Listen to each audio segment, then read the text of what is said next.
You know what it is. Unique Mecca audio, man. I'm getting ready to tell you one. This one gonna be about the Jamaican car and the Miami car, just so you understand what it is. You understand what I'm saying? So this is about just coming into prison, just being fresh off the street, you know what I mean? And not really knowing which way to move, you know what I mean? Now, we're talking about back in 1994, 1995. So we didn't have a lot of people in the prison system back then, from Miami, because this was the beginning of the war on drugs. You know what I mean? So, when I got off the bus, October 17th, 1994, they put me in the hole up in Lewisburg. That's what they do before you go to Quay. You know what I mean? Quay is like the room that you go in where they got a big ass table and you got all these white people around the table. You know what I mean? And they, unit managers and case managers, and they go through your files, see what you was like on the street, what the court said about you, what the prosecutor said about you, things like that. And they decide what unit they're going to put you in. So they bidding on, on, what slaves they're going to bring into their unit. Because they got aggressive unit, mild unit, you know what I mean? All types of units. So they in their business. So before that, they put me in a hole with a big dude named Duke. Duke was crazy. You know what I mean? Real crazy dude. He's from Miami. If anybody know Big Duke in Miami, tell me, get at me. He might be out by now. But the way he was wilding, who knows? But anyway, so they put me in the cell with Big Duke up in Lewisburg, up over the medical department. And like when the police walk through and they doing their count, he had the lights off for doing the late night count, 1 a.m. He got the lights off, so the police got to come shine the flashlight in the little window on the door to see who's in there to count the bodies. So, he'll hide by the side of the door, got the lights off, and when the police come by and shine the light, he'll bang on the window and the police jump back, scare him to death. I mean, we used to be in there cracking up, you know what I mean? But, those are the little fun times we had, but don't think nothing was fun about this. That's why I'm telling you youngins, don't get involved in a life of crime, because it ain't worth it, because this story here is going to blow your mind, and it's going to bring a little reality check to what's going on. So, that's how Big Duke was carrying on, you know what I mean? But Big Duke was good dude, so he filling me in on what's going on. I go on the compound, he let me know we got a few Jamaicans down there, and the Jamaican car official, and, he got his Miami car down there, day official, and, you know what I mean? But he did whatever he had to do. And he wound up in the shoe and he getting ready to get transferred. So he give me the 411. The next morning I go down to Quay. When I go to Quay, the first thing they tell me is, we know you're a kingpin. We know you're a drug dealer. We ain't got no problem with drugs on our compound. All we want is for you to understand that you just don't put your hands on our police. You can bring in all the drugs you want. We ain't got no problems with it. Because we need your drugs to stimulate the economy so that the guys go to Unicorn, because a lot of the guys here is on drugs. We got a good Unicorn factory, and, we ain't got a problem. You supplying with the drugs. We're not going to help you bring it in. You get caught, and you get the consequences. But we let you know that we not tripping on it. You know what I mean? Just don't touch our police. That was their first rule and only rule. Just don't put your hands on our police. Because they know a bunch of aggressive dudes coming in with all types of violence out the hood and all that. Because that's when D.C. was the murder capital of the United States. Then you had Louisiana right behind it, Chicago, and it was jumping back then. But let me get back to this Miami and Jamaican car. So now we get out there and, they put me in I block. You know what I mean? I block is where the riot jumped off that they said I was responsible for and all that. But I get down there in I block. And when I get in I block, we got my man, I meet my little man in there, little Jamaican dude named Spence. You know what I mean? Spence was good dude. You know what I mean? Good dude. But now, very violent and very Jamaican. You know what I mean? He barely even spoke, English, but he spoke straight patois, So me and him get along, and I'm the only Jamaican in the unit with him, besides the homie Marlon. Big shout out to Marlon, from Edgecombe. You know what I mean? Because that's when they started picking this up. Another kingpin out of Harlem, with the Spanglers. So then now we sitting there and we got the little homie, and he gravitated to me. So he liked the way I move. He said, I got all the American dudes my age and younger, running around behind me. And, he used to come hang with us. And we messed with him because he was official. You know what I mean?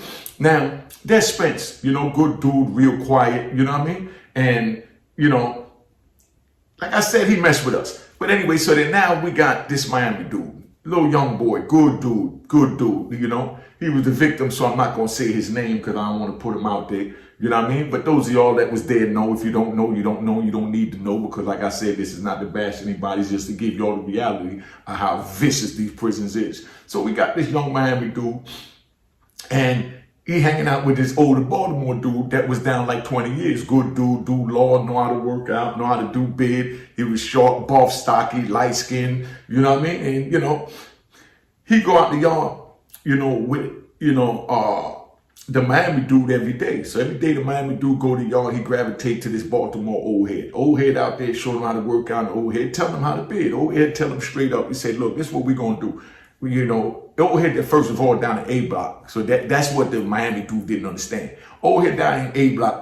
A block is the old timers block where they only got single cells. So the old timer tell them that, yo, I turn the lights off every night at 9 o'clock. You understand what I'm saying? By 9 o'clock, I'm in the bed so I can get up 4 o'clock in the morning, do my stretches, my yoga, and get, you know, study my legal work and do what I got to do. This is what the old head telling the youngin. So now, the old head just didn't tell the youngin that, you know, it's different in the dormitory.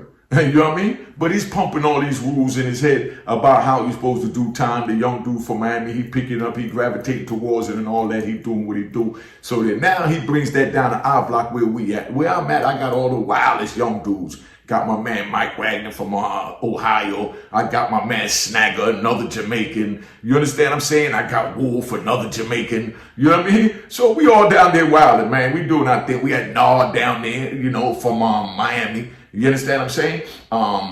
We had Kenny High from Detroit. Anybody know Kenny High? Tell me to reach out from Detroit. Kenny High, good dude. You know what I mean? I was with Kenny High too. So we all in the same little block. You know what I mean? And, you know, it had 3 floors, but it was, you know, rooms, you know, where they had like 4 bunk beds in a room. So that's 8 men in a room. So, of course, I had the 8 wildest dudes in my room. But then now they had another room over there that a couple of dudes used to hang out in my room that was wild, but it just wasn't no room for them to move in my block, but they wilding. You understand? AKA my man Spence was one of them. So Spence in the room, but he quiet. He just flowed in with the American clique, you know, because I'm running with the American clique, even though me a Jamaican, so I don't understand. But me have look at, you know, a American friend them that me I run and I raise havoc in the prison. You know, I have my little American friends that I'm raising havoc with in the prison for those of y'all that didn't understand my patois. But anyway, so now my man Spence, you know, in the joint, I'm laying down one day and Spence come in the room and he tell me straight up, he said, yo, Unique, you have to chat to the boy, man. You know, because me I gotta do something to him. I'm saying, who you talking about? He said, the look at Miami boy. I said, little Miami boy, what happened? And he's like, man, yo, he coming down there talking about we got to turn the lights out and, you know, at 9 o'clock, you know what I mean? Come on, man, there's 8 of us in the room. You know what I mean? You know, if you want to sleep, I told him put his blanket over the side of the bed like everybody else do, you know, to keep the light out and take your ass to sleep. But now we not turning the lights off because I'm doing what I got to do. So now all of a sudden, that jump off. So I tell them, yo, tell Miami come down here. So Miami come down, I tell Miami, yo, come on, man, chill out, family. You know what I mean? We got 8 men in the room and you want to be the only one to want the lights off at 9 o'clock. You know what I mean? When they don't even lock the jail down to like 10 o'clock. You know what I mean? Come on. We can't do that. Matter of fact, on the weekends, they were locking out 11:30 and this kid want the lights out at 9 o'clock because the old head from Baltimore was telling him, yo, the lights go off at 9 o'clock. Yeah, but you ain't telling that you in a 1-man cell. You know what I mean? You in an 8-man cell, got a man trying to push this issue in a violent prison like Lewisburg. You understand? Let me show you how violent it was. I'm gonna give you another little one. Now, the room I'm in is 8 men in the room. You know what I mean? Me, Snagger, Wolf, you know, Mike. You understand what I'm saying? I mean, you know, Nard. You know, big shout out, like I said, to Nard from Miami. Nard, get at me. But we all in the room and we got, you know those big school clocks, those big clocks you see in a school or church, the little big joints. You know what I mean? We got one of those and, you know, we got our knives behind. You understand what I'm saying? We got knives taped up behind the clock, you know? But we ain't supposed to have no clock in the joint. We took the clock from the chapel.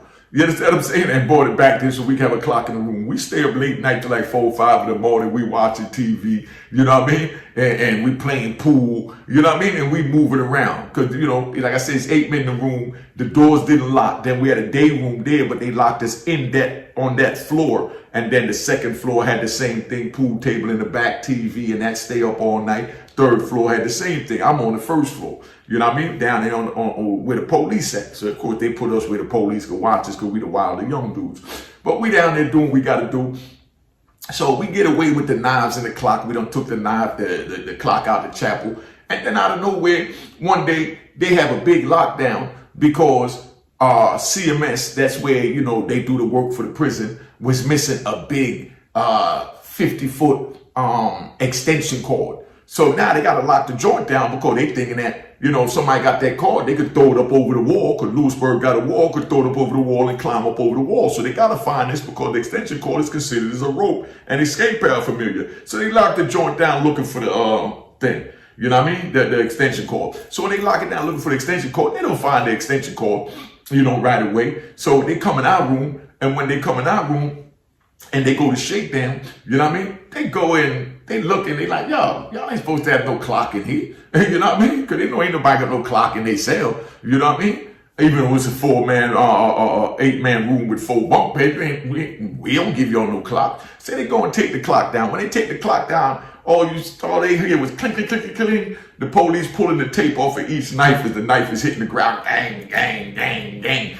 You know, that was one of the stashes for our extra knives. You know what I mean? So now they got 8 knives in there. They got 8 of us in the room. You understand what I'm saying? And they looking at it like, oh, man. You know, we came up on the big one. So they lock up the whole goddamn room and bring them upstairs. So when they bring them upstairs, they lock us up and they charge us all with the knives. So the way this played out is we go to DHO. Of course, we got all men. Ain't nobody telling. You know, we got all men, so everybody stood strong. So we went up there. It was time for DHO. They said, well, it's 8 knives, so we going to give each one of y'all a knife, this and that. And that's what they saying. And we like, whatever it is, you know what it is, cop. Bring it on. We going to trial. You know what I mean? So, you know, they trying to bluff us and we tell them what time it is. So next thing you know, they come back to the door and they say, pack your stuff, y'all going back to the compound. You understand what I'm saying? We beat the shot. We didn't even have to go to DHO. We beat the shot. Guess how we beat the shot? You know what I mean? That's why I always tell you, like I said, my motto is, you understand what I'm saying? You have the right to remain silent. Because luckily we all remain silent. You know what I mean? AK in the hood, shut the F up. So you got the right to remain silent. So being that we all shut up and remain silent, you know what I mean? They come back now and they told us, look, the clock was in the day room, in your room, where there's 8 men in the cell. Even though it was 8 knives, we can't say whose knife it was. You understand? And they didn't do fingerprints in the joint unless they sent the knife out to the street to give you a street charge if you punish somebody. And they wasn't even giving you a street charge for punishing somebody, stabbing them with a knife. So they said, we got 8 knives. It was 8 o'clock. It was in an open area in the room. It wasn't in none of y'all's private locker that had a lock on it. So we couldn't give it to anyone specific because it was in an open area in the clock. That's like you walk. That's like you in college and you walk in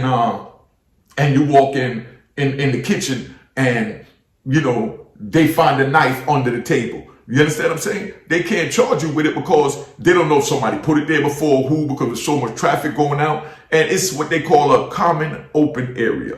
So that's how we beat the joint. So they come tell us that we going back to the compound. So we all beat the charge. We go back down there. We all get our same room. And we go back. Now we got to find a new spot for the knives. So instead we start making the knives out of wood. I'll tell you how we make them out of wood later. Because wood can't be detected. You know? So now we back in the joint. Everything is good. But now we back to this problem, you know, with the young kid done got away. You know what I mean? You done got away with, you know, trying to push this issue about turning the lights off at 9 o'clock. But while we was in the hole for the little week waiting on that, it's escalating and brewing. Hit that like button, man, and subscribe. Hit the like button right now, subscribe.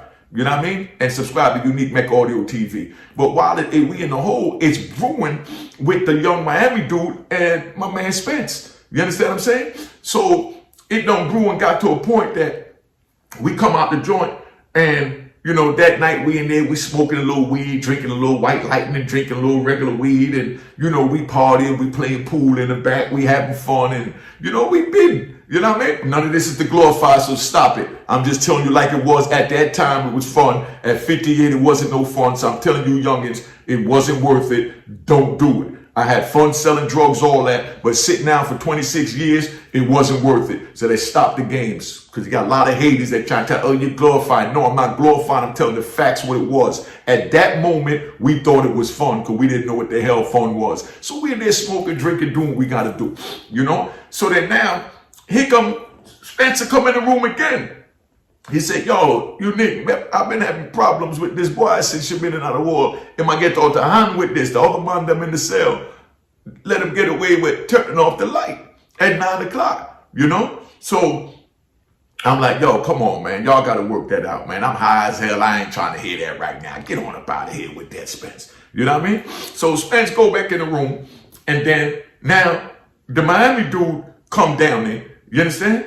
And when he come down there, I said, yo, what's up? And he said, yo, you need to talk to your man because he keep talking about we can't turn the lights out and we not going for that, you know what I mean? And the lights go out at 9 o'clock. You know, the old head told me this. I said, look, the old head told you that because he's in a single man cell. You can't expect 7 other dudes to want to turn the light off when you want to turn the light off. You understand what I'm saying? And he's like, no, but that's the rules. We in the penitentiary. The lights go off at 10 o'clock. I said, that's what the old head telling you. We ain't on that time, man. We in a dorm. We do what we want to do, and that's it. You understand what I'm saying? And he's like, man, well, I ain't trying to hear it. Okay, you ain't trying to hear it? I said, yo, Spence, come here. So I called my man Spence down there. I said, yo, Spence, what's up? He said he ain't trying to hear. I said, yo, he sound like he trying to see you. Miami, you trying to see my man Spence? And he said, man, it's whatever. So I said, all right, Spence, you trying to see him? He said, man, Unique. He'd pull out his razor. He had one of those long, what we call rug cutters. You know how you got the little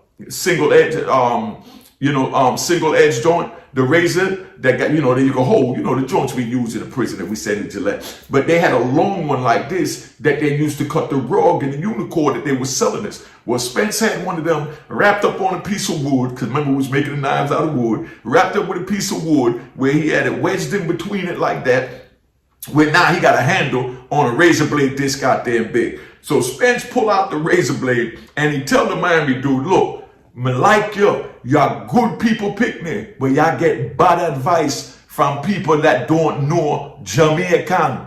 Leave me alone. You understand? That's what he's telling them. So while he's telling them that, he's taking a knife and he's marking the kid on his face with the knife, with the back of the blade. Like, yo, I'll cut you up so bad. And he's touching him on his face with the joint. Right there, dude should have took off, but he didn't. So he touching him on the back of the face with the knife, with the back of the blade. You know what I mean? Letting him know I marked you up so bad, your mama won't even recognize you. You understand? And the dude is sitting there like, man, you ain't gonna do nothing to me. Dude got a razor touching you all in your face with the back end, and you talking about he ain't gonna do nothing to you. He already doing something to you. But anyway, so now when that happened, I said, yo, that's on y'all. I'm high. I'm trying to finish this last joint with this last White Lightning before I go play some pool. Y'all want to go do whatever, leave Unique out of that, man, because both of y'all said y'all trying to rock and roll. So get up out my face with that because I'm not getting involved with that. You know what I mean? I said, now somebody pass the joint. You know what I mean? So they pass the joint, we smoke it, they go back out the room. And no more than 2 minutes later, here come Miami, running in the room, and he got his hand here and he's like, I'm like, what? I'm high, so I'm thinking that he bugging out. You know how back in the day, dudes used to come and go, ooh, with the hands. So I'm thinking he just, faking like he talking, but no words coming out. So he's sitting there, and he got his hand here, and he's like, and I don't hear him. I tell you, say something, man. Come on, man. I'm high. I ain't trying to hear that. Get up out of here. And, so when he did that, he touched his neck. And when he touched his neck, the skin peeled back, like bust open, boom, the white meat jumped out and blood gushed everywhere. Spence done ripped him up with the razor, cut him all on his neck. You understand what I'm saying? I said, oh, man, didn't I tell you to leave Spence alone? And and he can't even talk. I said, man, don't touch no more, don't touch no more. So we take him in the bathroom. So he go in the bathroom and he look at himself in the mirror. This is a handsome, young, dark-skinned dude, good dude. He official dude, let me say that. He official dude. I'm sure officially is at the end. So he goes in the bathroom and he looking at his face in the mirror and he can't believe he see his neck jumping out. And then it was a spot on his face and he touched that and that bust open. Because, you know, when you get hit with a razor blade, it's real thin. So it's like a real fine cut. You know what I mean? And the heat from your blood would keep that meat together. But as soon as you touch it and air hit it, it poof. It busts open and the white meat jump out. So now white meat jumping out his cheek, jumping out his neck, and he looking there like, oh. So I'm like, yo, go to medical, my nigga. You know what I mean? Because we can't go call the police. It's not our job to call the police to tell us that a man is hurt. We can't. I'm going to tell you a story about that. Rest in peace to Big C from the Supreme Team. But we can't call the police for nothing in the prison. You know what I mean? All that, you know what I mean? That, you know, I'm talking about for violence. If a dude fall down and he had a heart attack or whatever, that's something different. But I mean, he done got in the, you know, in the war, and then now he bleeding, he busted up. We can't call the police for him. So we tell him, yo, go to medical or go to the police. Then we can tell the police to hurry up and get the medical down here. But you got to go to the police. So that, and no words is coming out because he can't talk. A nigga done cut his jugular. The nigga was like a fraction of a millimeter from his jugular damn near. But then now, he gets over there to them. They rush him to the hospital. You know what I'm saying? So, of course, now they come back, you know, and, you know, they grab the homie Spence. You understand what I'm saying? Because they know what happened in the room. Of course, you know, even back then, you had niggas that what they call drop note. So they drop note, it was old Spence. They locked Spence up. They took dude out to the hospital. And can you believe dude actually died from them cutting the jugular? Yes, he died from them cutting his jugular. But the good news is they brought him back. You understand what I'm saying? Y'all know who I'm talking about. So they brings him back. But, you know, they bring him back to life. So now they put him in the shoe and they already said they transferring the homie Spence. So they was just getting ready to open up ADX. So, you know, they sent Spence. Spence only had 14 years Jamaican, you know what I mean? So they sent Spence to ADX. So now they sent Spence to ADX. They still got dude here. So now back then they was bringing the victim out. You understand what I'm saying? So being he got cut up, now they want to bring him back on the compound. You understand? So now it's like, you know, remember he done started going to the Baltimore dude to get advice. It was only a handful of Miami in there because Nard was in the room too, was there. You know what I mean? But even Nard told him leave that alone. So, you know, when he goes to the hole and he back there, he started yelling out the window because they put him in G block where they got the Cubans at. He yelling out the window, you know what I mean? Yo, I need y'all to get me out. Yo, call Unique. So he called me to the thing. He said, Unique, send me something to eat. They ain't feeding me back here. You know how they treat the Cubans. So I go get the police food. I get food, give it to the police, give it to take it to him, give him some cigarettes from the smoke, smuggle some weed in the food. So he got weed to smoke up there and had him doing his bid. I'm thinking he gonna get transferred. He from Miami. We all the way in Pennsylvania. Figure he'll probably go to Atlanta or something. So next thing I know, you know, my man said, you know, I want y'all to talk to the SIS so I could come back on the compound. So we like, yo, they transferring Spence. You know what I mean? And he like, nah, I'm trying to come back on the compound because he missed the old head that was giving them this good advice that wasn't telling them that it was bad timing because he was living in a dorm setting with 4 bunk beds and 8 other men in the room. You know what I mean? But he want to come back out to see the old head because they was enjoying their bond. You know? So, you know, as men, we go talk to him, and Miami talk to him, and the New York car talk to him, the Jamaicans talk to him. We told him that was between him and the homie Spence. You understand what I'm saying? They got in it. We don't have a problem with him coming out. We ain't going to do nothing to him. And, you know, of course, once I stamped it, they let the homie back out. So now when they let him out, and we walking out the joint, he got big keloid on his neck now with bandage. You know what I mean? From where his throat was cut. And then big keloid on his face where his throat was cut. And he walked around that joint with his chest out and he was proud. You understand what I'm saying? I mean, proud black young man. You understand? Not saying proud that he got cut up. I'm saying he walked around, didn't care what nobody was saying that, damn, look what he did to him. Damn, this and that. He didn't care nothing about that. So he went back hanging with Bill, doing what he had to do. Then next thing you know, they transfers him down to Atlanta. He get to Atlanta. And then now I'm on my way to ADX, and on the way to ADX, I run into people coming out of Atlanta, and they telling me that boy down there terrorizing everything in Atlanta, cutting everybody up in the face. You know what I mean? Since he got cut, he fighting, and he running the Miami car, and he was younger than me. But he was that official that, you know, he took that as a learning lesson that, yo, I'm going to be the wolf instead of the sheep. You understand what I'm saying? So, you know, kill that. So he cutting everybody up. So now I get into it with the police in Lewisburg and I block, shut the block down. They sent me over there to ADX. When I get to ADX, I run into my man Spence. And I said, yo, Spence, come on, man. Why you do that boy like that? He said, Unique. Me tell the boy, say if he leave me alone, that me I'm gonna mark him up with him own mother. Now I go recognize him if him keep effing with me. In English, he said that he told the boy that he gonna mark him up. You know what I mean? It's so bad that his mother ain't gonna recognize him if he keep messing with him. You know? He said, so me get a boy where him deserve. Me get a boy where him ask for. You understand what I said? So this is what Spencer telling me. So I'm like, yo, Spence, well, you know that was my man. He said, Spencer, nah, I like the kid too.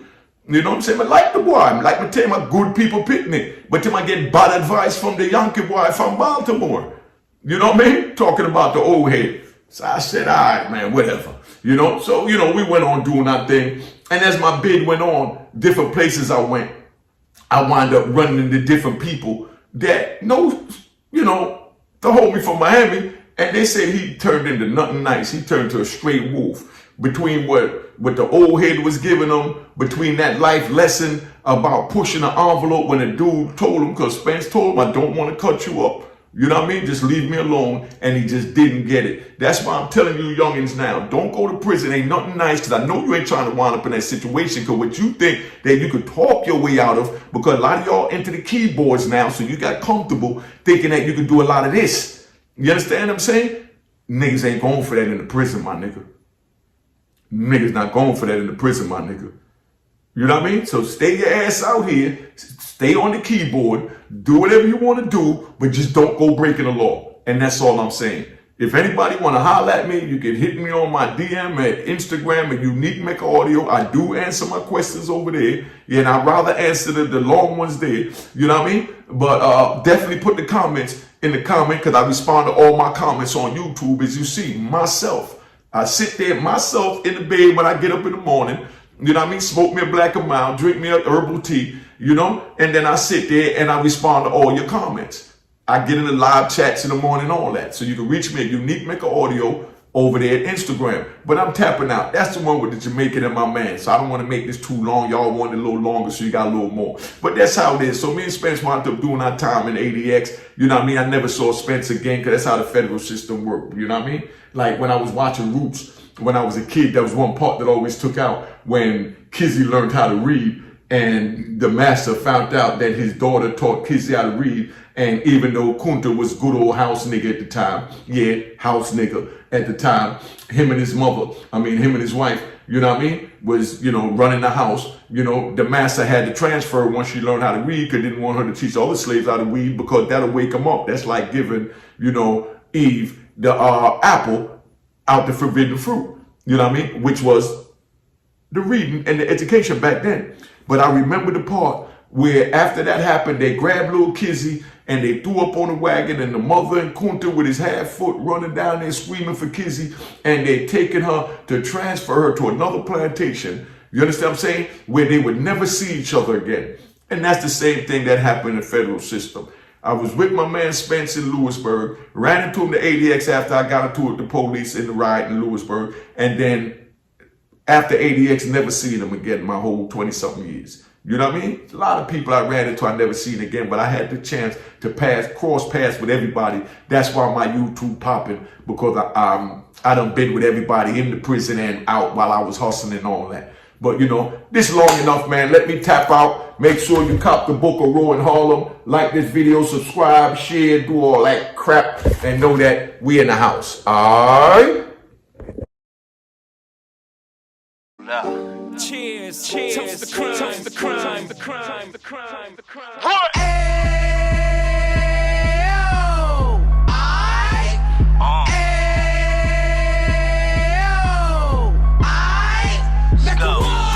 Mecca audio, Mecca what? Mecca audio, Mecca what?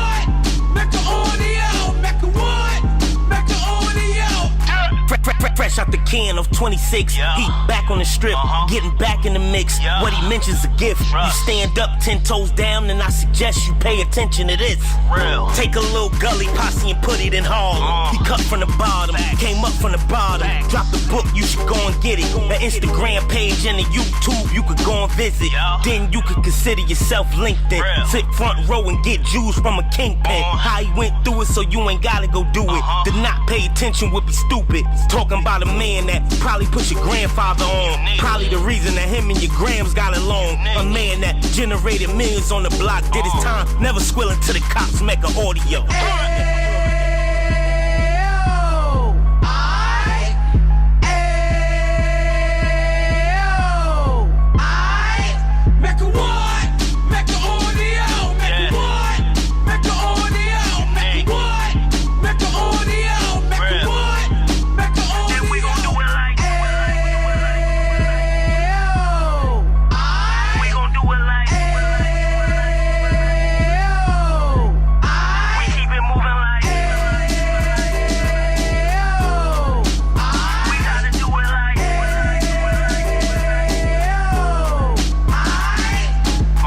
Get it live like 2 G's in the 90s. Drop top beamer so shiny. I let shorty go, she was whiny.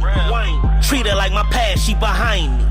Spend a couple bands on the Dapper Dan. You be back again, getting green like a Packers fan. No cap, it's a roaring uptown. They be horn uptown, Dominican bust downs. Now we on the positive, you we got a lot to give. Now he trying to stop the kids from being inoperative. So take heed, homie, lend a ear. He started in uptown, he gon' finish dead. But now it ain't about selling drugs, buying cars. It's about buying property to make the community yours. So we can give back to the youth them. Cause they the truth them. And bless up to all the root men.